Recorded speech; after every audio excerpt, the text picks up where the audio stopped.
Boa tarde, pessoal. Estamos aqui para esse webinar, cujo tema é da água à energia, desafios e soluções para cidades inteligentes. E também o lançamento do Hackathon de Segurança Cibernética que nós realizaremos no fim de semana anterior à Class 2022, em Curitiba.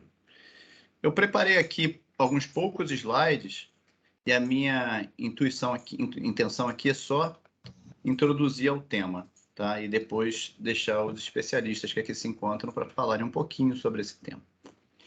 Então,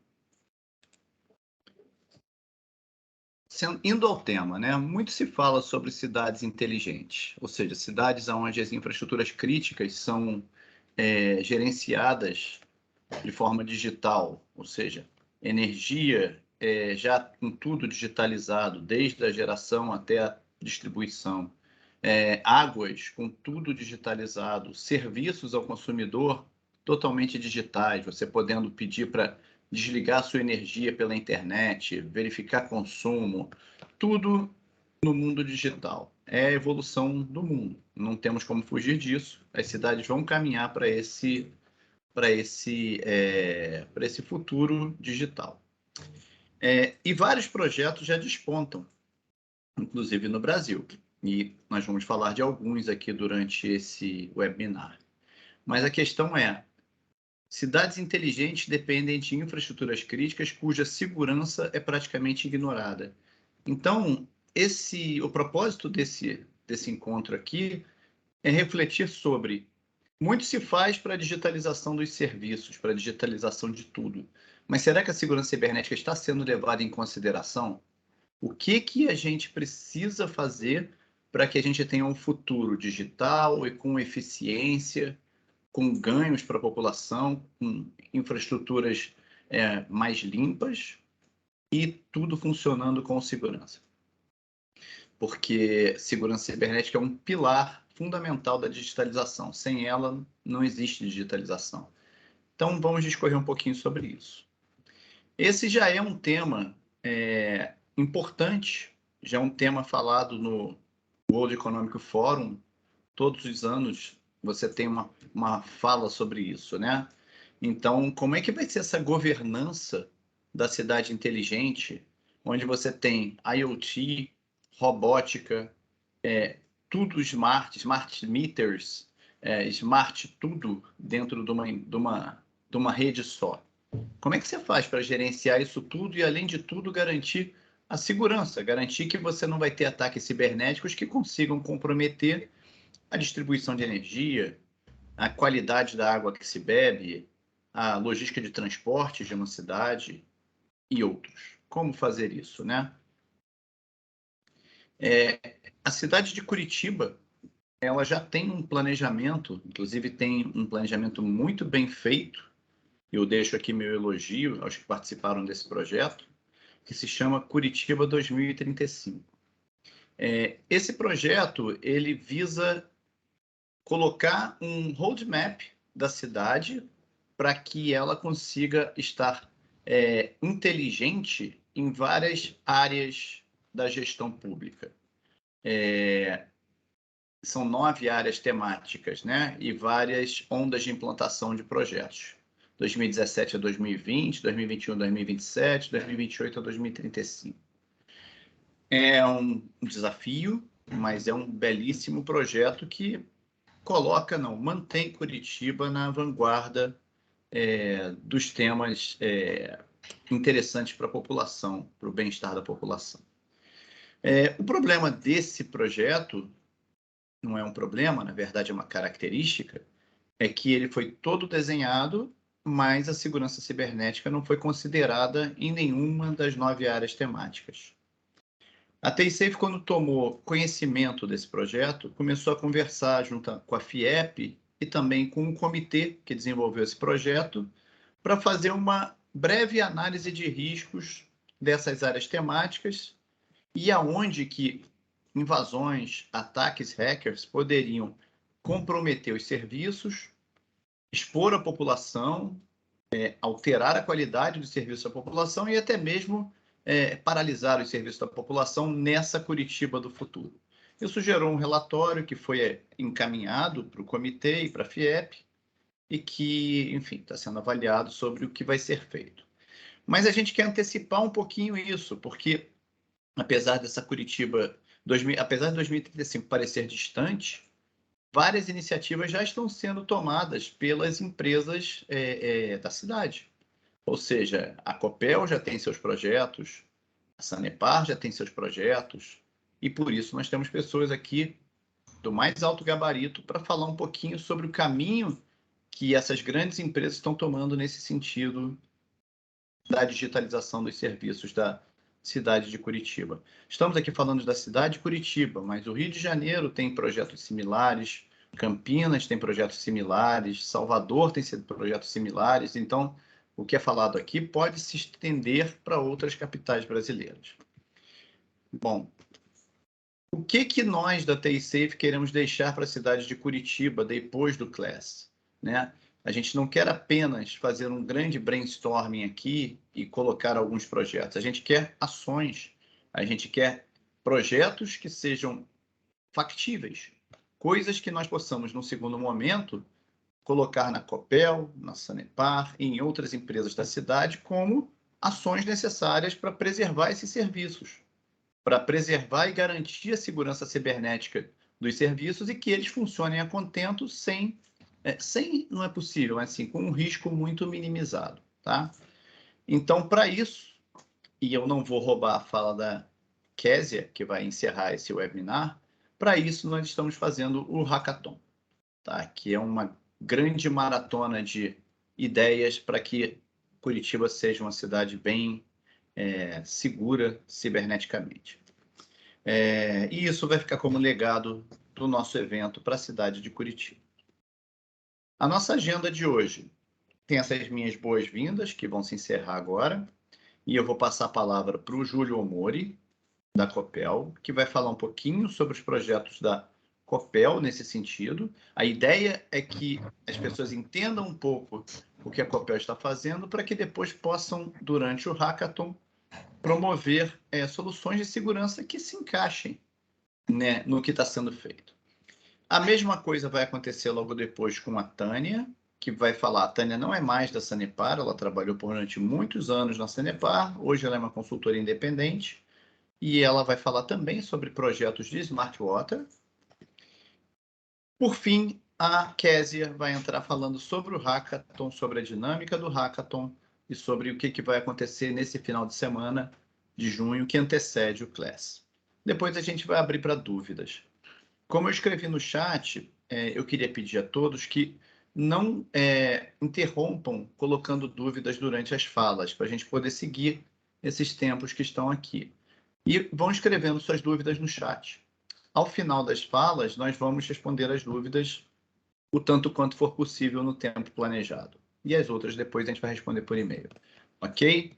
Eu, por enquanto, agradeço a atenção de vocês. Eu quero passar a palavra para o Júlio Omori, da Copel, que vai falar um pouquinho sobre esses projetos da Copel para Curitiba do futuro, mas que já acontecem no presente. Júlio, por favor.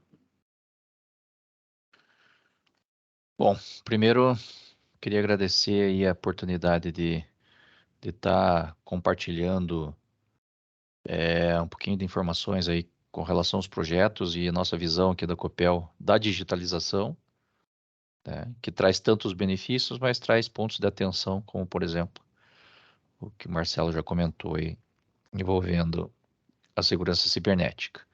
Então, o meu objetivo aqui na apresentação é mostrar a amplitude que a digitalização está trazendo para o setor de energia.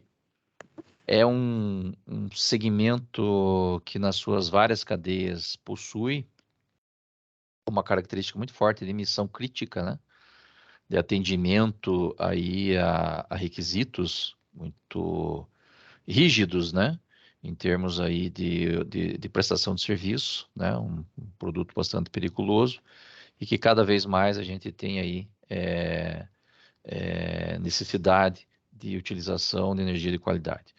Bom, primeiro, só me apresentando, eu trabalho na Copel, na Superintendência de Projetos Especiais e de Smart Grids. Então, temos aí vários projetos, eu queria focar até um pouquinho no projeto nosso de redes elétricas inteligentes. A gente tem começado na região sudoeste do estado do Paraná, mas claro, com planos aí para chegarmos aqui já no próximo ano aí na região metropolitana de Curitiba, e atingir Curitiba vai ser algo praticamente.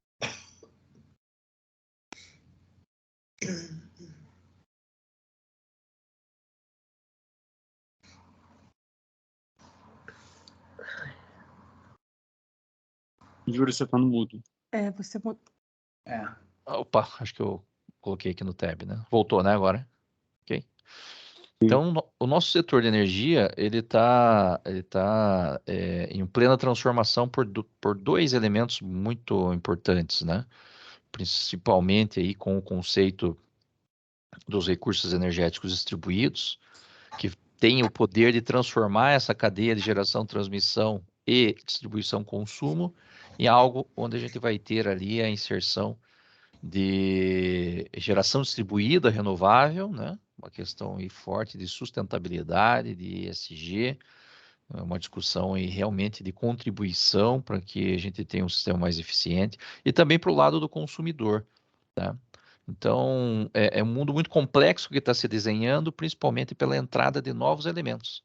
Eu falo com bastante intensidade aí da automação para o lado do consumidor, de veículos elétricos, que são sistemas de acumulação de energia, sistemas de armazenamento de energia de alta capacidade e da própria geração distribuída. Então, o fluxo nosso de energia que vinha da geração para a transmissão e para o consumo, através da distribuição, ele está efetivamente num ambiente muito mais complexo e que você precisa organizar. Como organizar isso, né? A organização, nós entendemos que ela vem a partir da digitalização. Então, a digitalização pode dar esse conforto, pode orquestrar tudo isso, né? E pode levar todas as funcionalidades que a gente imagina para o lado da energia. Somado a isso, o fato de que não só no transporte, onde a gente vai ter aí uma transição energética muito grande, né? Para a energia elétrica, mas a energia elétrica, obviamente, não é o fim, né? É o meio. Então, a gente tem aí cada vez mais a utilização de energia elétrica como fonte primária para uma transformação de aplicação para energia, principalmente mecânica e térmica, né? Cada vez mais sendo elétrica proveniente de fontes renováveis. Aí vem então o conceito da eletrificação de tudo que a gente tem vivido e vivenciado, né? Então a transformação digital aqui do nosso mundo da energia elétrica, ela vem acompanhado aqui da denominação de redes inteligentes. Claro que nós temos aí todo um processo ainda de renovação da automação entre a digitalização nas subestações, nas usinas, são as nossas principais plantas, né? Mas aqui mostrando que, principalmente integrado ao conceito de cidades inteligentes, as redes inteligentes elas vão sair das nossas redes elétricas tradicionais e vão estar presentes, né? Compartilhando sistemas, principalmente de comunicação de dados, passando aí por dezenas, centenas de quilômetros de infraestrutura de rede elétrica, chegando até o consumidor final, né? Então, esse é o processo, né, da rede elétrica inteligente que abre as portas para uma aplicação muito forte da indústria 4.0, né? Tudo que você possa aproveitar dos elementos da indústria 4.0, que são benefícios, né, da robotização, da inteligência artificial, efetivamente da integração com o IoT, mas que traz aqui mais amarelo para laranja, aqui uma preocupação, obviamente, de segurança cibernética. Aqui, rapidamente, dizendo que o nosso objetivo com todas essas novos consumidores que geram sua própria energia e podem prestar serviço para o sistema elétrico é que no centro de controle, depois eu vou mostrar para vocês o nosso conceito de Smart Copel, né? A gente tende a está trabalhando para ter a controlabilidade e a observabilidade do que está acontecendo de forma a poder interagir mesmo com esses ativos distribuídos, então criando efetivamente aquele conceito de um controle de uma planta virtual, né? A gente tem trabalhado com isso e estamos equipando cada vez mais os nossos centros de controle que chegam lá todas as informações, por isso tem que estar muito bem seguro, né? E tudo isso porque tem uma tendência muito forte do consumidor do futuro, né? Que é o consumidor de energia elétrica que vai estar escolhendo sua própria energia num mercado livre, né? podendo, inclusive, prestar serviço para o sistema elétrico. Então, é nesse contexto que nós estamos pensando e para que consiga atender aos anseios do consumidor e de energia do futuro, dentro desses requisitos que eu já falei, cada vez mais qualidade, cada vez mais democrático, até para tomar a decisão de comprar energia de quem quiser e também até de gerar sua própria energia. E também para dar suporte a toda essa modificação que está tendo no sistema com a entrada dos recursos energéticos distribuídos, nós entendemos que as redes elétricas inteligentes fazem parte desse contexto.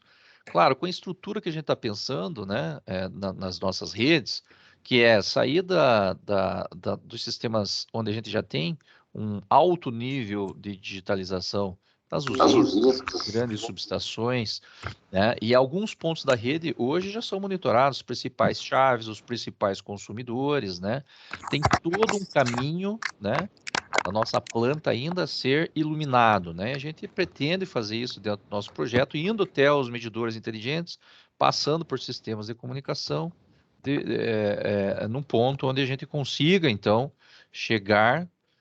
Com a energia a gente já chega, né? Com uma conectividade, com a comunicação de dados bidirecional, com características que deem segurança, mas que estão permeados aí, né? Dentro de redes, né? Que vão fazer o backbone, que vão fazer toda a parte de backhaul e a última rede, que é a rede de campo, que chega lá, a última milha ao consumidor. Então, ou seja, a rede se irradiando até o consumidor. Nesse conceito de rede de cidades inteligentes, nós entendemos que a partir do momento que a gente vai iluminar, né, todo o caminho da energia até chegar ao consumidor do ponto de vista conectividade de dados, a gente vai conseguir, então, fazer um controle mais efetivo da geração distribuída, inclusive gerenciando o lado da demanda, a representação dos veículos elétricos, né? Mas existe potencial para essa rede que a gente tem trabalhado e tem uma característica muito interessante de emissão crítica, né? Uma rede de emissão crítica, claro, absorver outros serviços de cidades inteligentes. Aí vem uma discussão, né? Quantas redes, características de redes, né? Banda, claro, latência, disponibilidade, né? A gente tem trabalhado com uma rede para chegar em todos os consumidores com uma disponibilidade bastante alta. Eu acho que esse é o futuro aqui, então, da parte de energia, uma representação muito grande da digitalização, porque as informações que nós estamos tirando dos nossos devices de campo e dos consumidores nossos é algo que vai numa coleta de dados e repassa a cada 10 minutos. Então, vocês imaginem o tamanho da questão que envolve a própria tratativa de Big Data aí, né? Hoje nós começamos aqui a primeira fase nessa região sudoeste do Paraná, e quando eu falo que a gente vai chegar próximo de Curitiba, é porque nós estamos exatamente aqui na segunda fase, que ela vai, a segunda fase estamos exatamente em edital. Se vocês entrarem hoje no site da Copel, vocês vão ver que o nosso edital já tem uma segunda fase que ela vem encostar aqui em Araucária, fazendo Rio Grande, Balsa Nova, já na região metropolitana de Curitiba. Então, estamos numa jornada aqui de implantar em nossas 462 mil unidades consumidoras. Hoje nós estamos exatamente em 345 mil medidores, com algo próximo já de 200 mil medições vindo em poucos minutos de cada consumidor, e a gente recebendo aqui em nosso back-office. Só a rede que foi montada, né? Está meio poluído aqui, mas para mostrar que tem uma série de sistemas, principalmente de comunicação e rádio, né? Esse é o medidor, né, do fornecedor aí que teve êxito na licitação. Então, bidirecionalidade dos dados, a gente pode, então, tanto fazer uma medição remota como dar um comando de corte. Aqui um sistema preparado para que, se faltar energia, ele consiga mandar a informação de último suspiro, de last gasp, né? Mede todos os parâmetros elétricos dentro de uma metrologia legal e transforma, então, nosso sonho em ter tarifas dinâmicas, em ter bidirecionalidade também de fluxo de energia, de poder fazer uma ponte também com o sistema de automação interna do consumidor. Sistemas de rádio. Claro, aqui na última, vou colocar aqui numa última instância nossa, né? Nós, na área de energia, temos uma tradição, a Copel tem isso, né? Mesmo com o desinvestimento feito na Copel Telecomunicações, nós temos uma rede de fibras óticas bem interessantes, né? E de VHF, então a gente tem feito as instalações, aqui mostrando aqui o retrofit sendo feito com medidor inteligente, né? E nós começamos lá na região aí de Pato Branco. Qual que eu falei para vocês está aqui, ó. A fase 2, que está em licitação, ela já encosta aqui na região de Curitiba. Simultaneamente, a gente faz a fase 3, entendendo que estamos preparados aqui, depois já com toda essa experiência de mais de 1,5 milhão de consumidores, podendo chegar aqui na cidade de Curitiba. Pô, são vários benefícios, né, que eu vou passar rápido, vou mostrar os detalhes do projeto, né? Eu achei engraçado que o Marcelo falou do pagamento de faturas digitais, né? Então hoje a gente começou lá na região de Pato Branco aí o recebimento de faturas por meio digital a 50%, hoje já atingimos 85%, então veja que está caminhando tudo realmente para uma digitalização. E o que a gente quer também contribuir não só com a melhoria da qualidade para o consumidor, mas levar para o consumidor detalhes do seu consumo próprio. Aqui está o exemplo da curva de carga diária. Então, no app da Copel hoje, se você baixar, você vai ter informações diárias do seu consumo, pode registrar ocorrências. E do outro lado, lá no call center, com essas ocorrências, a gente quer acessar remotamente o medidor e ver se o problema é da Copel. Então, tudo isso chegando no Smart Copel. O Smart Copel é um conceito que a gente trouxe pensando que não adiantaria só a automatização da planta se não tivesse, então, sendo suportado por uma série de ferramentas computacionais, né, uma série de processos inteligentes também rodando no centro de controle. Então, se vocês visitarem no Novo Mundo, em Curitiba, o Smart Copel, vocês vão ter essa ideia, uma agência modelo para atendimento do consumidor das mais avançadas, né, que a gente tem, e uma série de aplicações que a gente roda, então, dentro de sistemas que dão apoio à operação usando todos esses dados, tanto para a operação pura e simples, quanto para fazer a gestão dos consumidores, gestão de energia, assim por diante. Então, aqui, toda uma preocupação nossa que a gente teve em segurança cibernética para os dados entrando, mas a gente entende que tem vulnerabilidades com essa rede permeando a população em geral. Temos muito para trabalhar, tendo em vista que a gente tenta segregar sempre aqui as nossas comunicações e nossos sistemas de tecnologia de automação, tecnologia de operação, dois sistemas de TI que rodam em back-office, que tem uma série de outras características, né? Mas são vários os desafios. Então, um desafio cultural, né? De processos, de tecnologia e também, obviamente, aí, é claro, né? Pensando na inovação para dar apoio na segurança cibernética. Aqui, para nós, obviamente, seria o caos, né? Se a gente tivesse um problema de acesso, né? Indevido aqui num centro de controle, porque mostra aqui a representação de que todo o sistema de distribuição, com quase 1 milhão de pontos, né, de controle, chega já colapsando num centro. Claro, temos centro backup, mas é com essa imagem então que eu gostaria de terminar, mostrando um pouquinho, né, das nossas iniciativas, dos principais projetos aqui que a gente está fazendo de digitalização, mas apontando sempre que é uma preocupação muito crescente com relação à segurança cibernética. Ok? Obrigado, então, pela atenção. Devolvo aí para a continuidade do evento. Tá bom, Júlio. Obrigado, Júlio. Muito boa apresentação, muito interessante.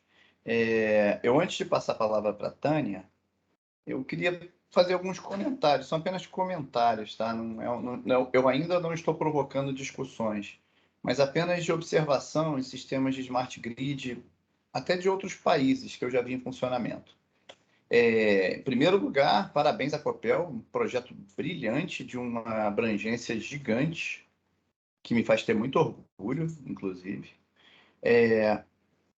Bom, alguns detalhes, né? Smart meters, que você mostrou a foto ali, normalmente eles são homologados pela ANEEL ou por algum laboratório homologado por ela ou pela Inmetro, própria né? empresa.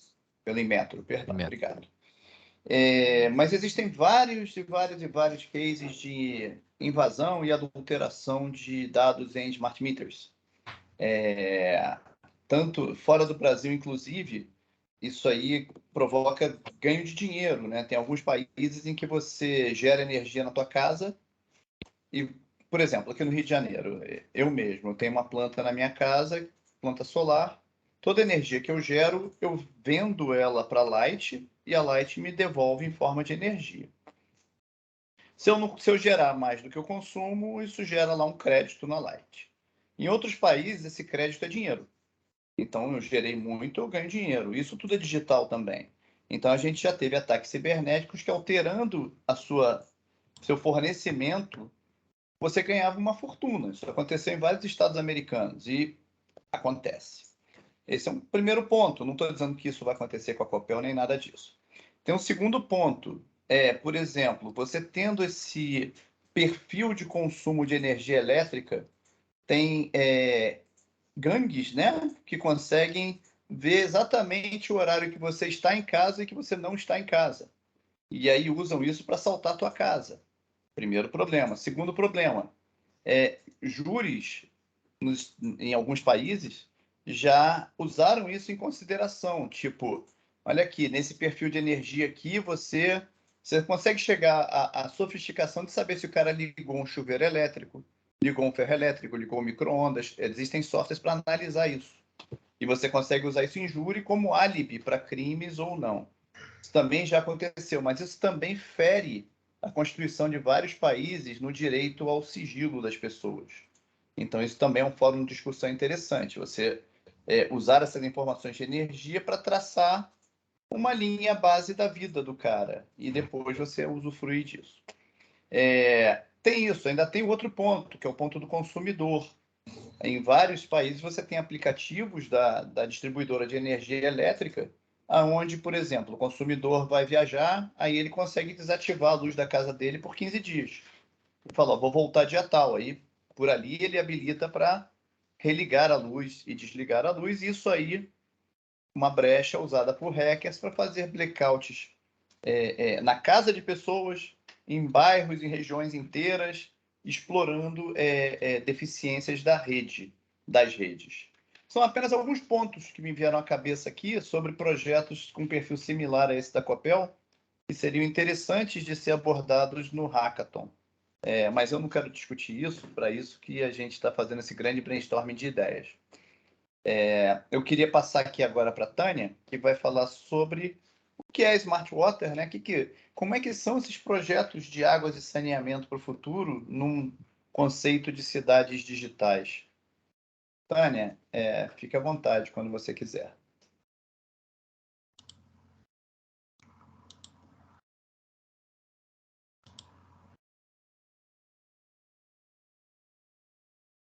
Oi, vocês estão me escutando, Marcelo? Oi, Marcelo. Sim, perfeitamente, Tânia. Você então, só não estou conseguindo aqui... Você está sendo vista e escutada, e nós estamos vendo seu desktop também. Então, se você abrir aí, nós veremos. Estou tentando aqui compartilhar a apresentação. Já estamos vendo já. Só você projetar em tela cheia e pronto. Beleza. Está feito. Feito, beleza, então. Isso. Boa tarde para todos. A apresentação que eu vou fazer, ela tem uma dinâmica muito parecida com a do Júlio, e, na verdade, assim, muito complementar, né? Na medida daí de toda a similaridade que a gente tem com os sistemas de energia. Esqueci de falar um pouco sobre mim, eu trabalhei 31 anos, né, em saneamento, né? Em TI, depois em TO. Então, eu acompanhei todo o processo na Sanepar de um início de uma transformação digital, né? Então, quando a gente pensa em cidades inteligentes e saneamento, coloquei de uma forma bem básica, assim, do ponto de vista do cliente final, né? Que é também uma parte muito importante, a parte mais importante, né? Para ser atendida. O que o cliente vê como aquilo que ele quer, né? É um cliente conectado em tempo real, integração dos sistemas informatizados da empresa, de forma que o atendimento possa ser acompanhado passo a passo. Isso parece tão simples, mas, na verdade, envolve uma transformação digital imensa nas empresas, né? Então, hoje a gente tem no saneamento, porque nos últimos anos a gente veio tendo algumas mudanças em relação à legislação do saneamento. Mas em 2020 a gente teve uma mudança bastante radical, assim, no sentido de colocar concorrência e competitividade, que foi a Lei 14.026. E isso fez também com que bilhões de investimentos acabassem aportando no mercado. E com esses investimentos, a gente também tem que olhar para as nossas empresas e tem que pensar nelas de uma forma que a gente consiga uma maior eficiência, conseguir dar para o nosso cliente final aquilo que ele quer receber, né? E então a gente acaba tendo um direcionamento, ele é um direcionamento assim bastante forte nesse momento, né? No sentido de digitalização. Então, onde que a gente está hoje? Eu não coloquei só o panorama da Sanepar, eu coloquei o panorama também do saneamento no Brasil inteiro, porque na medida que também no Hackathon está se olhando o segmento como um todo, né? Não só Curitiba, Curitiba é o foco principal, mas que se desenvolva também para o setor, né? Então, eu quis mostrar um pouco das diferenças enormes que a gente tem no setor de saneamento quando se olha o Brasil inteiro, né? Esse diagnóstico que vocês estão vendo é um diagnóstico feito pelo Proesa, o Proesa do Ministério do Desenvolvimento, foi um projeto do Ministério, feito por uma cooperação alemã, GIS, e eles fizeram uma pesquisa, a primeira pesquisa que a gente teve no setor, olhando a parte de digitalização. Então, o escopo, ele atendeu 1.580 prestadores de serviço. No caso, menos de 50% respondeu. Muitos até porque nem tinha como responder, né? Não foi possível até identificar todas as causas, né? Desses prestadores que responderam, 425 responderam sobre sistemas comerciais, aonde está o nosso AMI, a nossa telemetria. E desses, apenas 71 prestadores têm telemetria. Dos 491 que responderam sobre sistemas de manutenção e operação, aonde estão os sistemas SCADA, apenas 154 prestadores têm sistemas SCADA.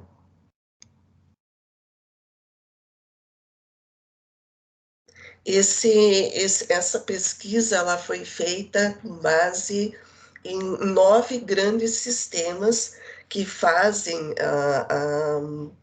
compõem a administração geral das nossas empresas, né? Existem outros sistemas, mas esses são os principais.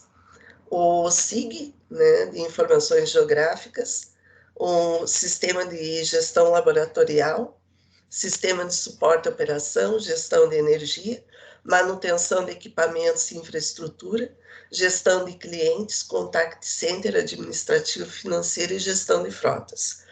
Então, o que a gente pode verificar é que a grande maioria das empresas, elas têm esses sistemas informatizados, porém, elas não têm telemetria e não têm SCADA, né? A inserção, né, dos dados é basicamente manual. Então, o que a gente visualiza como uma transformação digital? Aquilo que a gente precisa. Primeiro que a gente precisa acabar com os silos de informação e de dados, né? Então, a gente tem que ter mais integração entre os sistemas, tem que ter mais dados coletados de forma automática e reduzir a inserção manual dos dados. A gente precisa também coletar cada vez mais dados através de telemetria SCADA e precisa também começar a incorporar metadados. Então, o que a gente vê numa visão de transformação digital? Aqui vocês veem ali uma parcela do Smart Metering, né? E uma parcela do sistema SCADA, que no nosso caso, ele está na distribuição. E o Smart Metering, ele tradicionalmente, nas empresas de saneamento no Brasil, ele acontece em áreas comerciais ou área de clientes, né? Não acontece no mesmo, nas mesmas áreas organizacionais dos sistemas SCADA. Então, a gente vê que a gente tem que percorrer esse caminho de infraestrutura, de integração também. Aqui a gente vê um sistema de saneamento muito simplificado, mas se a gente olhar esse sistema, a gente tem a captação, a gente tem o tratamento de água, a gente tem a distribuição até chegar nos clientes finais. Basicamente, a nossa captação e a parte de tratamento de água, ela corresponderia em analogia à parte de geração, né, e de energia. Na parte de distribuição, nossa, seria correspondente mais ou menos à transmissão e distribuição da energia, né? E o cliente final, que é comum tanto para a água como para a energia. Então, aí também já existe uma oportunidade, né? Porque se tem uma infraestrutura chegando ali de energia, a gente pode aproveitar essa infraestrutura, né? Onde não tem, a gente tem que criar. Então, eu coloquei nesse slide o que é o Smart Water. O Smart Water, ele nasceu na analogia com o modelo de Smart Grid de energia. Então, vocês podem ver ali que tem um módulo de processo, né, de captação, ETAs e ETEs automatizadas, a parte de distribuição automatizada e a parte de micromedição inteligente. Tudo isso sendo feito um gerenciamento integrado, de forma que exista um fluxo bidirecional, né? Então, a gente tem todas as informações indo até a micromedição inteligente e retornando, né? Lógico que as informações que são adequadas para cada parte do processo, mas é um fluxo bidirecional. Então, essa Smart Water, ela é uma rede que, ao contrário da Smart Grid de energia, que já tem uma padronização, né? Tem muitos padrões já, e no caso do Smart Water, não tem. Tanto que existe um conceito de Smart Water que ele trabalha só a micromedição inteligente, fazendo a integração com as smart grids de energia, e um outro modelo, que é esse que eu estou trazendo para vocês, que daí ele faz toda a estrutura interligada, que pode ser feito dentro das próprias empresas de saneamento, né? De diferentes formas de construção, né? Então, é basicamente isso que são as Smart Water, e é um conceito em construção. Quais são os principais desafios que eu queria trazer aqui para vocês? Conectividade, porque a gente tem que fazer a integração e a comunicação dos dados de todos esses pontos. Integração com os sistemas legados. A gente precisa de soluções ponta a ponta e com cibersegurança by design, né? Eu não coloquei aqui na apresentação aquilo que existe em Curitiba. Curitiba Curitiba e região metropolitana, através da Sanepar, é muito diferenciado no Brasil, né? Então, a gente tem em Curitiba um sistema integrado. Então, a gente tem, no caso de Curitiba, se a gente voltar aqui na apresentação, a captação e ETAs automatizadas e distribuição automatizada, já integradas, né? O que a gente não tem? A micromedição inteligente. Isso não está integrado. E também o que não tem? A parte de ETEs não está integrado na estrutura como um todo. Então, é basicamente isso que eu queria trazer para vocês. Aí eu estou trazendo uma referência de livro sobre esse tipo de sistema de Smart Water, né? E era isso que eu queria trazer. Muito obrigada. Ok, Tânia. Tânia, obrigado pela sua apresentação. Assim como fiz com o Júlio Omori, colocar algumas provocações aqui, que eu não espero serem respondidas, mas, por exemplo, hoje a gente já viu, fora do Brasil, alguns ataques cibernéticos a empresas de águas em várias vertentes, né? Tanto no ponto de querer envenenar a água de uma cidade através da alteração dos componentes da água, né? Como todos sabemos, a água não é água que vem do rio, ela sofre vários processos de purificação, que tem vários componentes químicos que são colocados nessa água que a gente acaba bebendo. Outros ataques que visam acabar com o funcionamento do sistema de águas como um todo, ou seja, afetar o esquema de bombeamento, fazer com que as casas não recebam mais a água. E ainda, falando de saneamento, a gente já viu alguns ataques que afetaram as estações de tratamento. Alguns deles fizeram com que estações transbordassem, alagassem a cidade com esgoto e tudo mais. São todos ataques muito factíveis, que já têm precedentes no mundo, e que num cenário de Smart Water, onde a gente ainda tem isso conectado com o IoT, que faz parte integrante do projeto, você tem um grau bem grande de riscos que tem que ser endereçados, né? Bom, eu não quero me estender nisso para não comprometer o tempo aqui do nosso webinar, e eu quero, de pronto, passar a palavra para a Késia, que vai introduzir justamente o Hackathon, que é o desafio de ideias que nós teremos antecedendo o Class, para ver o que os nossos participantes vão conseguir preparar para a gente para tentar minimizar esses problemas. Késia, passo a palavra para você. Muito bem, muito obrigada, Marcelo. Obrigada a todo mundo, a todos e todas aí pelo tempo de vocês em conversar aqui conosco. Deixa eu só trocar aqui minha tela. Tivemos aí três falas bastante interessantes sobre o tamanho desse desafio de cidades inteligentes.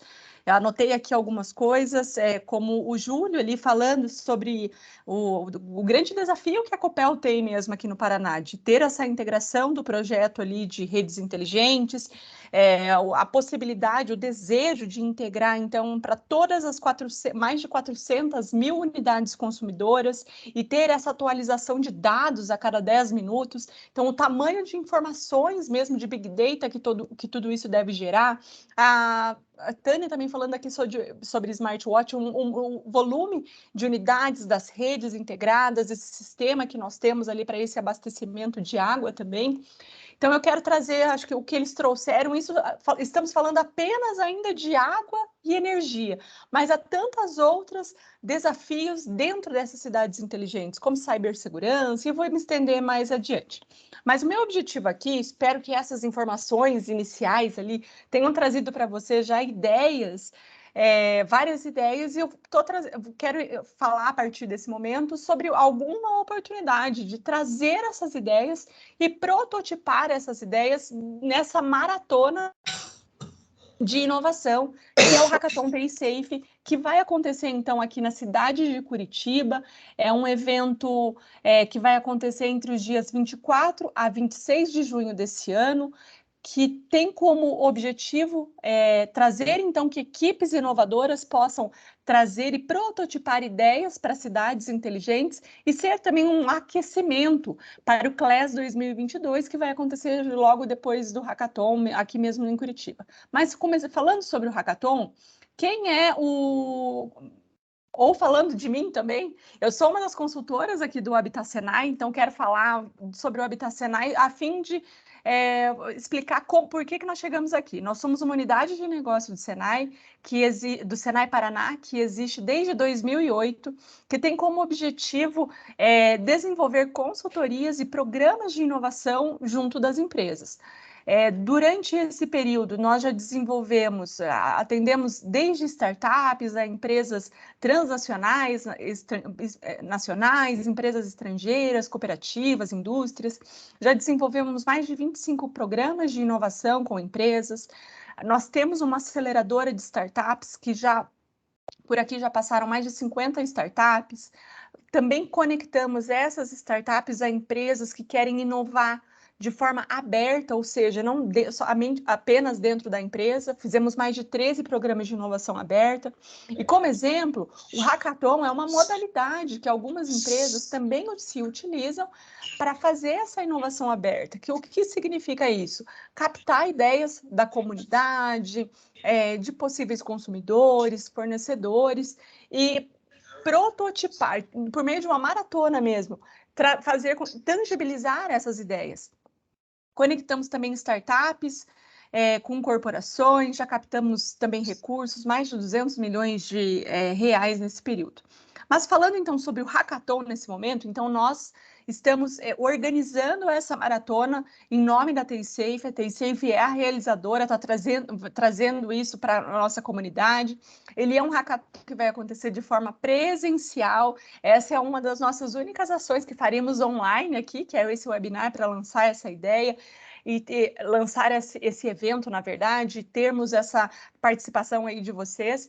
E depois de quase 2 anos em casa, eu acredito que vocês, tanto quanto eu, também estamos ansiosos assim, para esse network, essa rede de contatos que nós podemos fazer de forma presencial. O Hackathon, então, quais são as condições de participação? A participação, então, é de pessoas físicas, vocês vão se inscrever, então, individualmente. Pessoas maiores de 18 anos, apesar de se inscreverem individualmente, a modalidade de inscrição é apenas para equipes já formadas. Então, façam contato entre a rede de contato de vocês para se inscreverem com equipes. E temos ali, então, duas modalidades. Ou alunos que estejam, então, matriculados, ou egressos, então, pessoas que não estão estudando nesse momento, mas tiveram alguma formação em nível técnico, graduação ou pós-graduação. E aqui, quando eu estou fazendo esse ajuste aqui de Curitiba e região metropolitana, é porque essas pessoas devem estar aqui presencialmente neste período, entre os dias 24, 25 e 26, quando acontecerá essa maratona. Eu vou mostrar o cronograma mais adiante para vocês. Qual é o nosso desejo na composição dessas equipes? A inovação ela necessita também de uma diversidade de perfis, uma multidisciplinaridade desse perfil. Então, o que nós desejamos que essas equipes tenham? Alguém com uma formação de programação web ou mobile, uma formação em negócios, uma formação ou habilidade ou atuação, na verdade, em operações, seja do processo produtivo, fabril, de segurança cibernética. Então, essa formação técnica mesmo, ou essa atuação técnica. E outro perfil de comunicação, de design, para falar sobre a estratégia, de como essa ideia vai entrar no mercado, como vai atrair o consumidor. Então, cada uma dessas equipes pode ter até 5 integrantes, não obrigatório que sejam 5, né?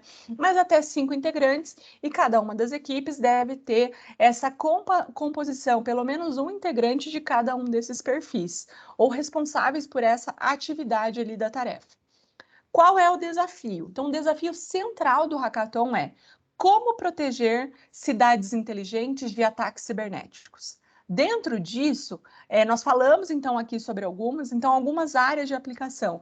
Governança, sobre a cidade em rede, tanto o Júlio quanto a Tânia que trouxeram essa rede de atuação com uma aplicação ali em água e energia, cidade do conhecimento, transporte e mobilidade, meio ambiente, biodiversidade, saúde e bem-estar da população e na nossa coexistência mesmo em uma cidade global. Falei um pouco sobre diversidade, mas nós temos também, né, esses ciclos migratórios, sejam de pessoas do interior, essa concentração de pessoas na cidade, é uma das formas, alguns dos temas onde vocês podem trabalhar. Então, esse é o nosso tema central, vocês vão poder gerar ideias, aqui tem falaremos mais sobre isso lá, trazer ideias sobre isso, vocês vão ter algum tema ali, tempo para desenvolver essa ideia e apresentar no final do hackathon.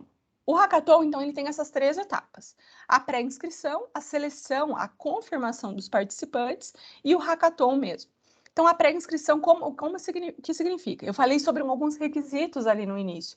Precisa ser acima de 18 anos, a inscrição é somente para a equipe, então tem que ter uma equipe formada, a equipe tem que ser multidisciplinar, então trazer alguém que vai ser responsável pela programação desse software ou desse hardware, alguém que tem uma competência, uma aplicação ali sobre tecnicamente, uma visão de negócio, uma visão de design, de mercado.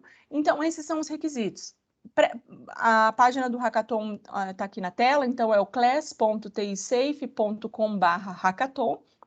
Vocês vão se inscrever por lá. Após a finalização do período de inscrições, que começa hoje, no final desse evento aqui, vocês já vão ter o link ali de inscrição. Teremos, então, essa conferência, esse ok dos perfis. Então, na seleção dos participantes, nós vamos só apenas verificar a conformidade desses perfis que eu disse anteriormente, se é por equipe, se tem a idade necessária, e vamos ou confirmar a participação desses, ou chamar as pessoas da lista de espera. Então, nós temos um volume, um limite de pessoas a participar desse hackathon. Após essa confirmação, essa inscrição, começa, então, o hackathon a partir do dia 24.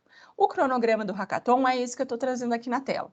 Então, no dia 24 de junho, às 18 horas, é uma sexta-feira, nós teremos um evento, então, não obrigatório para as equipes, mas já interessante para vocês conhecer as outras equipes competidoras, que é um evento de boas-vindas e onde a gente vai realizar alguns workshops de alinhamento de conceito. Então, como fazer um pitch? Como fazer a sua apresentação final ali para a banca, que deve ter até 5 minutos? Quais são as ferramentas que vocês podem utilizar para prototipar em software ou prototipar em hardware, via Arduino, por exemplo? Como se preenche o Canvas de modelo de negócio, que é uma das ferramentas obrigatórias a ser entregue para vocês durante o hackathon. Finalizado esse momento ali, que deve durar até umas 2 horas, vocês vão retornar para as casas e voltam no outro dia. Então, às 8 horas da manhã do sábado, no dia 25, é a abertura oficial, credenciamento dos participantes, nós vamos detalhar mais o desafio. Então, o Marcelo Branquinho, o Thiago vão estar ali conosco para apresentar mais esse desafio, falando de quantificar alguns dos problemas, quais tipos de solução nós buscaremos ali no final do hackathon, e começa, então, um momento das atividades de vocês. O que eu estou apresentando adiante, então, é alguns pontos de entrega, alguns do checklist de vocês. Cada uma dessas entregas vai valer uma pontuação. Tudo isso vai compor a nota final, que é a entrega do conceito da ideia por cada uma das equipes. Então, ao meio-dia, vocês farão um upload dessa ideia numa plataforma. Às 17 horas do sábado, a entrega do vídeo de protótipo, desse primeiro protótipo que vocês estiverem fazendo ali pelas equipes. Vão fazer, então, também o upload nessa plataforma. O hackathon, então, é uma maratona contínua. Então, vocês vão permanecer aqui nessa unidade onde eu estou hoje, aqui onde vai acontecer a maratona, durante toda a madrugada, então, desenvolvendo as soluções, prototipando, para entregar, então, no outro dia. No outro dia, então, continuamos a nossa maratona de entregas. No domingo, às 14 horas, é a última entrega de vocês, física, né? Que é a entrega do arquivo, onde vocês vão fazer a apresentação logo mais adiante, e um vídeo pitch final. Às 14h30, então, do domingo, nós começamos as apresentações presenciais, as apresentações final e ao vivo para essa banca de avaliação. Então, eles receberam material prévio, já devem ter alguns ajustes ou comentários, algumas observações ali. Cada equipe, então, tem até 5 minutos para fazer a apresentação, mais uns 5 a 10 minutos de perguntas ali da banca, e aproximadamente 16 horas nós faremos, então, o ranqueamento internamente e a divulgação do resultado e a premiação. Qual é a premiação? Só um pouquinho antes de você falar da premiação, você pode voltar no slide anterior, só para fazer uma observação, que, na verdade, é algo que a gente nem tinha combinado, mas é algo que eu queria propor aqui, que é o seguinte: esse resultado de premiação no dia 26, às 16 horas, a banca vai classificar os 3 primeiros projetos. Sim. Ou seja, os 3 vencedores. Mas a gente não vai dizer quem ganhou, porque a gente vai dizer quem ganhou no último dia do Class, que a gente reservou um horário para que essas equipes voltem, apresentem os seus trabalhos na plenária do evento, e lá nós faremos a premiação e vamos dizer quem foi terceiro, quem foi segundo, quem foi primeiro, e premiá-los no palco, para fazer um suspensezinho. Tá? Segue aí, por favor. Certo. Com isso, então, a gente está... ok. Com isso, então, eu vou só fazer uma atualização aqui desse momento. Então, qual é a premiação que será entregue, então, e divulgada nesse dia 30 de junho, que é o encerramento do evento do CLES, que é a Conferência Latino-Americana de Segurança SCADA. O primeiro lugar, então, qual é a premiação? R$5.000 para a equipe, mais 5 ingressos para o CLES 2022, mais o pitch nesse evento de encerramento final e mais um troféu. O segundo lugar, R$3.000 para ser compartilhado, então, a equipe, mais ingressos para participação no CLES, pitch nesse evento final e mais um troféu. E para o primeiro lugar, R$1.000 compartilhado ali para a equipe, mais ingressos para participação no CLES e pitch e apresentação do pitch nesse evento de encerramento e mais o troféu. Esse CLES, então, vai acontecer aqui e todo o hackathon vai acontecer aqui numa unidade do Senai que chama Campus da Indústria, e o Habitat Senai fica localizado na Avenida Comendador Franco, número 1341, é o bairro do Jardim Botânico, aqui em Curitiba, Paraná. Mais informações, então, hoje já está no ar a página do CLES e o site de inscrição via Eventbrite, que está aqui no site. Desculpa, que está aqui na minha tela, mas na página do Hackathon vocês já terão acesso a mais informações, a descrição do regulamento, quais outras regras que não tenham ficado claras aqui, sobre o período de inscrição, cronograma desse evento, e qualquer dúvida que não tenha sido respondida nesse regulamento, vocês podem entrar em contato conosco, comigo, com a minha equipe aqui do Habitat Senai, por esse e-mail, que é habitat@sistemafiep.org.br. Certo? Com isso, eu concluo aqui a minha apresentação, essa minha atualização, e passo a palavra de volta, na verdade, para o Marcelo.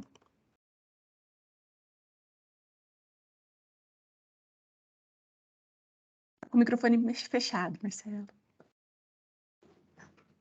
Kézia, obrigado pela sua apresentação, foi bastante esclarecedora. Bom, agora eu vou abrir para que todos os presentes possam fazer perguntas pelo nosso chat e nós as responderemos. Tá? Para a colocação no site, eu despeço de todos aqui para a gente cortar o vídeo. A partir de agora, a gente responde as perguntas.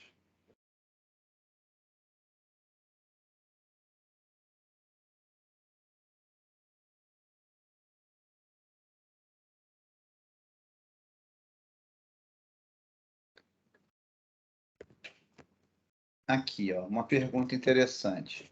É possível fazer uma comparação do Brasil com o exterior quando falamos de cidades inteligentes? Estamos adiantados ou atrasados? É possível fazer um paralelo, seja no setor elétrico, smart water ou de uma forma geral? Eu vou passar essa pergunta para o Júlio Mori e para a Tânia, que eles devem ter esses referenciais. Júlio, Tânia, fiquem à vontade. Bom, na parte que eu mostrei aqui de redes inteligentes, redes elétricas inteligentes, o Brasil está atrasado, né? Então, a gente tem aí poucos projetos hoje em andamento, né? Diria que estamos em torno de 800 milhões de consumidores e não temos praticamente 1% no Brasil, né, disso que eu mostrei para vocês aqui implementado.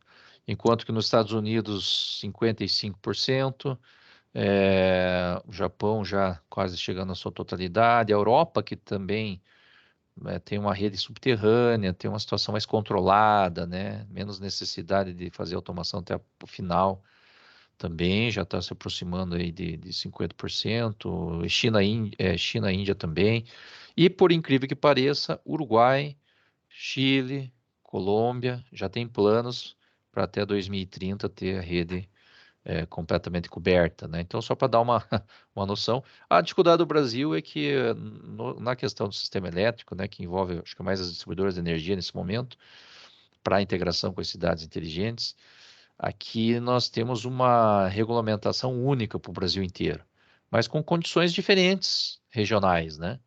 Então, a ANEEL, a agência que faz as regulamentações, ela faz indistintivamente para que sejam atendidas por todas as distribuidoras. A gente sabe que tem algumas que ainda estão com bastante dificuldade para atender consumidores que não têm energia.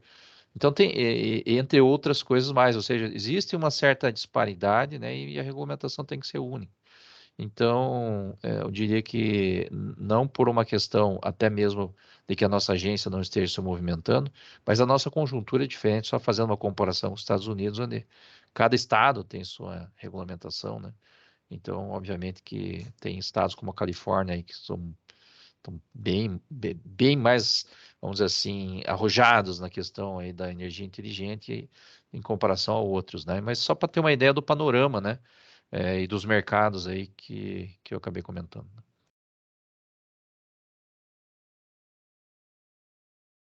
Bom, com relação ao saneamento, por incrível que pareça, a gente não está tão atrasado assim, né? Mas é que o saneamento ele é um setor que no mundo inteiro ele tem sido mais reativo, né? Então a gente vê alguns países que estão muito adiantados já na questão de smart water, de AME, estão muito adiantados, como Portugal, Espanha, mas a gente vê países como os Estados Unidos, por exemplo, que não está nada adiantado. Então, a gente, digamos assim, a gente está na corrida, né? Mas a gente tem muito ainda para caminhar.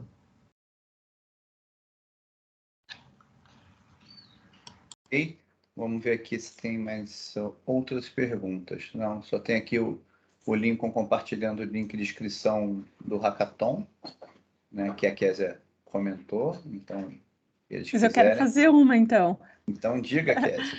É sempre o público mesmo que tem interesse no hackathon, assim, Tânia, Júlio, se vocês pudessem, e você, Marcelo, já que a gente não está restringindo só a água e energia, descrever dentro desse tema, quais são alguns temas, assim, prioritários, o que a gente está falando sobre isso, quais são os maiores desafios que nós temos. Eu estou falando de distribuição, eu estou falando de o nível de acesso à internet, de infraestrutura de rede, quais são pelo menos uns 3 temas em que cada um de vocês julga como mais prioritários?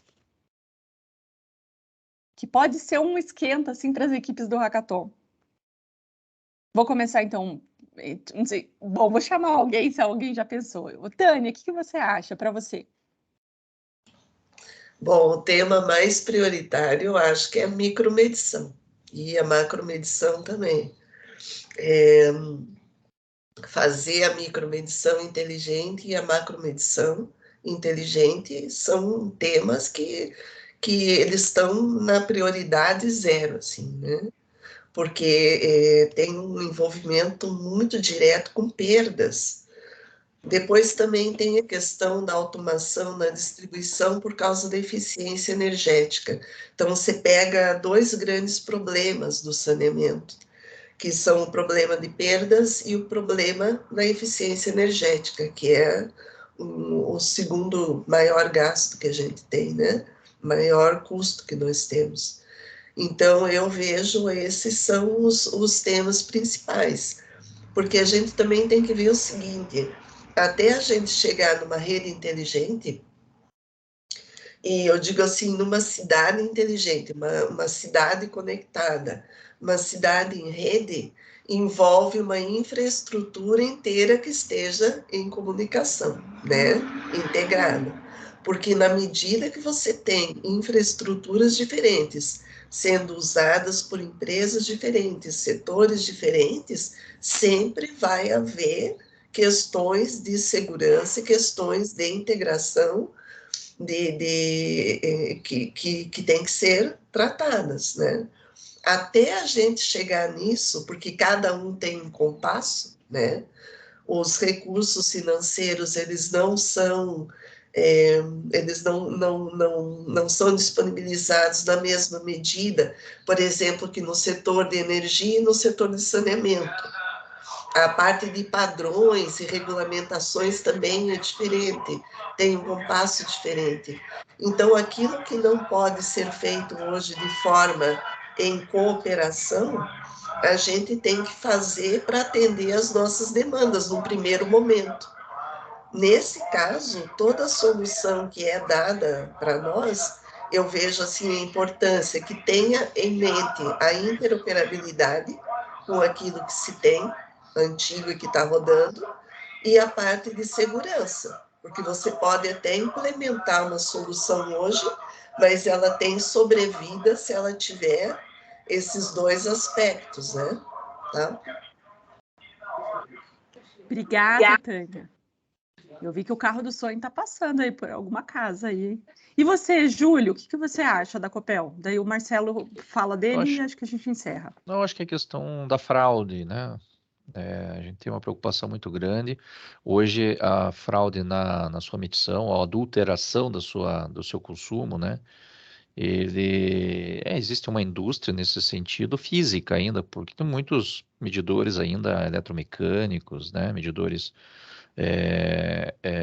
que você tem alguma forma de atuação física direta no medidor, isso acaba comprometendo aí a medição e causa um dano muito ruim para a sociedade, porque eu não sei se vocês sabem, mas quando você tem aí uma fraude de energia, né, ou o famoso gato, né, aqueles que pagam sua conta em dia acabam pagando um pouco mais para corrigir, né, esse déficit que é gerado naqueles que executam a fraude. Então, a nossa preocupação cibernética é que esse ativo agora, com uma concepção de automatismo, né, ele pode estar sujeito a outros tipos de fraudes, né, dos mais diversos possíveis. O medidor está lá, né, ele é uma parte do sistema e está descentralizado e nós não temos todos os controles sobre eles, quer seja dos seus portos de comunicação, quer seja algumas questões que envolvem, por exemplo, acesso à senha e assim por diante. Então aí nós temos um receio nesse sentido, né? Outro ponto muito importante é que existirão muitos profissionais trabalhando. Não sei se vocês perceberam, né? Com todos esses investimentos feitos, há de se esperar que, obviamente, no nosso caso da Copel, não seremos só nós, empregados da Copel, executando tudo isso que a gente quer fazer. Então, teremos parceiros, né? Terceiros que vão tanto fazer implantação, como no futuro pode nos ajudar a fazer um primeiro atendimento e manutenção, e assim por diante. E a gente sabe que a segurança cibernética também vai nessa questão que envolve a segurança das pessoas, né? De quem está trabalhando com o sistema, como fazer toda essa coordenação, né? E como fazer todo esse trabalho. Junto com isso vem a conscientização, vem treinamentos, né? Nem todo mundo consegue enxergar, né?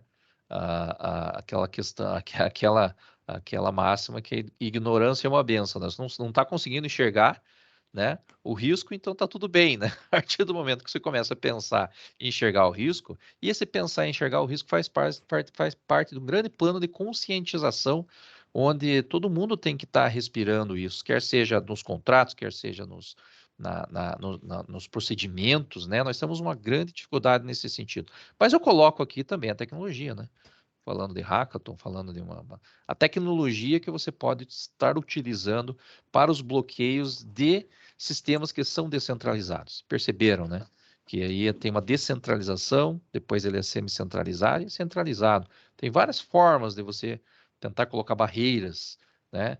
E é muito complicado, né, eu colocar barreiras principais só e esquecer dos vários pontos que eu tenho, que a gente abre, como vocês perceberam ali, as portas em alguns sentidos, né? Porque essas redes elas estão permeando, né, praticamente toda essa grande área. Então, a descentralização da proteção, a proteção centralizada, a tecnologia para essa proteção é algo ainda a ser trabalhado, a ser discutido, a ser explorado. Então, tentei colocar rapidamente dessa forma, né, aquela questão direta do dispositivo, né, que um problema cibernético não necessariamente, né, ele vai ser só com ataque hacker, mas ele pode vir ali com alguém tentando manipular o nosso dispositivo diretamente em campo, né, e pode vir, tem uma grande frente que envolve como fazer essa gestão, esse controle de acesso, né, não só próprio como também de terceiros e como contribuir nesse sentido. E a terceira vem aí das minhas principais sugestões da tecnologia, né? Você pode pensar em fazer essa proteção, detecção, proteção desses sistemas que vão ser estritamente descentralizados, muito diferente de você fazer a proteção de uma planta onde todos os seus ativos estão ali concentrados naqueles metros quadrados. Ali agora a gente vai ter centenas, né? Centenas, milhares, né? De quilômetros quadrados para serem protegidos. Então, fisicamente, isso fica difícil.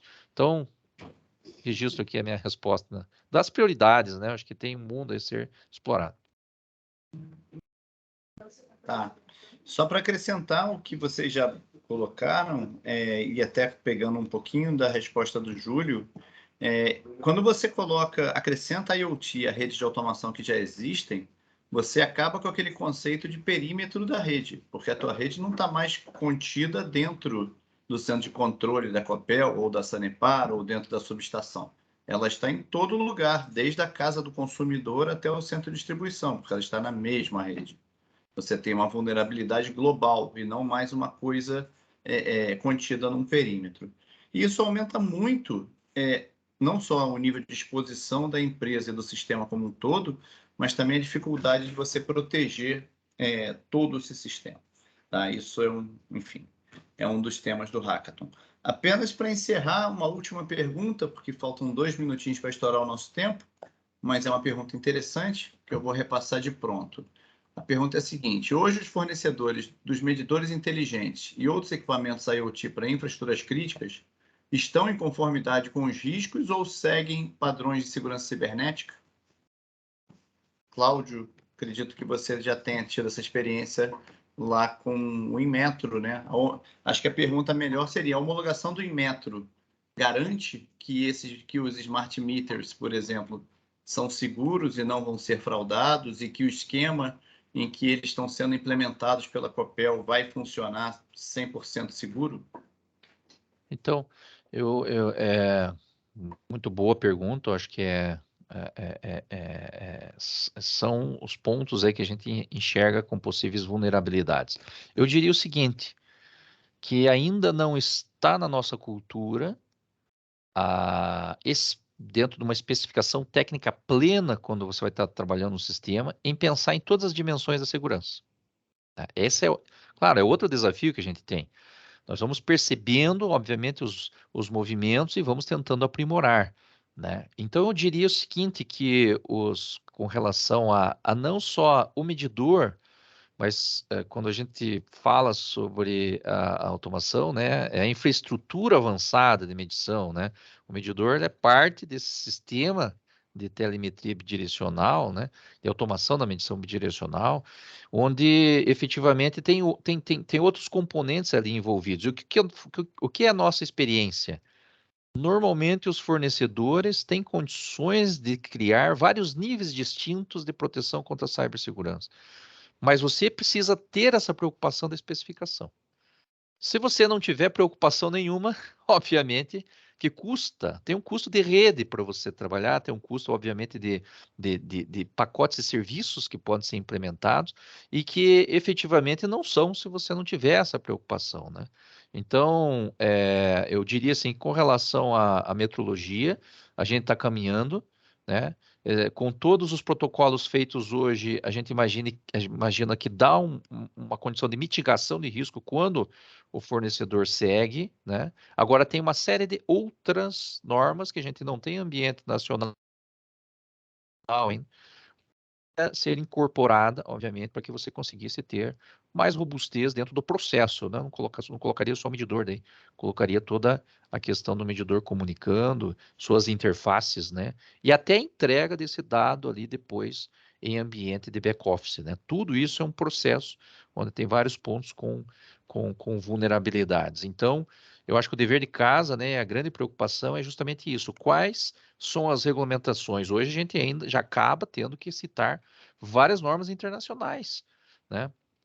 Ainda precisamos trabalhar toda essa questão de standards aqui no Brasil, né? No sentido que dê essa condição, né? E com isso, nesse processo de amadurecimento, obviamente que o que está andando, se você for fazer uma análise crítica, a gente percebe, ó, tem oportunidade de melhoria ou tem alguma vulnerabilidade que a gente não pensou. Então, tentei falar aqui no sentido um pouco mais amplo, né? Para dizer que é um assunto sensível, né? Mas é um assunto que tem que ganhar muita, vamos colocar assim, nível de discussão aqui, para discernimento, porque normalmente o fornecedor respeita a tua especificação, né? E como é um assunto relativamente novo, a gente não tem tudo pronto já que nos dê a garantia que vai estar seguro. Então, você vai ter que ter essa preocupação adicional e impor situações adicionais ainda se você quiser dormir um pouco mais tranquilo. Então, nesse sentido aí, Marcelo, eu colocaria a minha contribuição. Tá bom. Obrigado, Júlio. Tânia, você quer acrescentar algo? Quero Tânia? sim, quero. Bem como o Júlio falou, essa questão de cibersegurança, ela, quando se fala de AMI, ela não é uma questão apenas da segurança embutida no instrumento final, né? Porque a gente tem uma solução de ponta a ponta, então, se a gente for olhar assim, a grosso modo, né? O dispositivo final mais o meio de comunicação, que pode ser LoRaWAN, pode ser LPWAN, né? Não vamos colocar uma específica, mas entre possibilidades de comunicação, de telecomunicação, e ainda a gente vai ter, dependendo do fornecedor, cloud, né, para fazer a entrega para a gente. Por exemplo, se tiver com o dado fora. Então, a gente tem que ter a cibersegurança pensada em toda a solução, de ponta a ponta. Não é a gente pensar assim, vou procurar um medidor que ele tenha a possibilidade de barrar, não vai barrar tudo, porque ele está lá na ponta final, né? Então, essa segurança ela tem que ser pensada quando se fala em IoT, é solução ponta a ponta, né? Não é só medidor, não. É só isso. Perfeito, Tânia. Perfeito, Júlio. Senhores, não temos mais tempo, mas eu quero muito agradecer a todos, a Tânia, ao Júlio, a Késia e a todos os que nos ajudaram a preparar não só essa apresentação, mas o evento. Vai ser um grande evento, não só o Hackathon como o Class. E, bom, é isso. Obrigado a todos. Essa apresentação vai para o site da TaySafe, vai para o site do Hackathon e contamos com vocês no final de junho. Um abraço, boa tarde. Boa tarde, obrigado, pessoal. Obrigada. Boa tarde, até. Boa tarde, até. Obrigada.